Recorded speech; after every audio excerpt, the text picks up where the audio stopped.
മുട്ട പലപ്പോഴും ഒരു സൂപ്പർ ഫുഡിന്റെ ഗണത്തിലാണ് പെടുത്തുന്നതെങ്കിലും കൊളസ്ട്രോൾ പേടിച്ച മുട്ടയുടെ മഞ്ഞ ഒഴിവാക്കുന്ന ശീലം പലർക്കുമുണ്ട്. എന്നാൽ ഇത് പതിവാക്കിയാൽ ഗുണത്തേക്കാൾ ദോഷം ചെയ്തേക്കുമെന്നാണ് ഹൃദ്രോഗ വിദഗ്ധർ മുന്നറിയിപ്പ് നൽകുന്നത്. മുട്ടയുടെ മഞ്ഞ രക്തത്തിലെ കൊളസ്ട്രോൾ കൂട്ടുമെന്നാണ് മിക്കവാറും ആളുകൾ ചിന്തിക്കുന്നത്. ശരീരത്തിലെ കൊളസ്ട്രോളിന്റെ 85% നിർമ്മിക്കപ്പെടുന്നത് കരളിലാണ്, അല്ലാതെ ഭക്ഷണത്തിലൂടെയല്ല.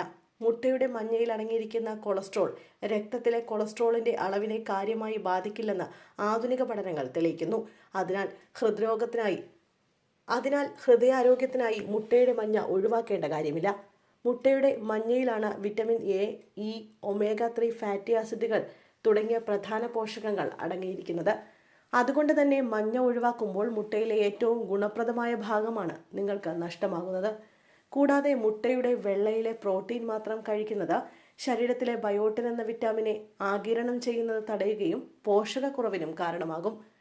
മാത്രമല്ല, മുട്ടയുടെ വെള്ള മാത്രം കഴിക്കുമ്പോൾ ശരീരവീക്കത്തിനുള്ള സാധ്യത വർദ്ധിപ്പിക്കുന്നു.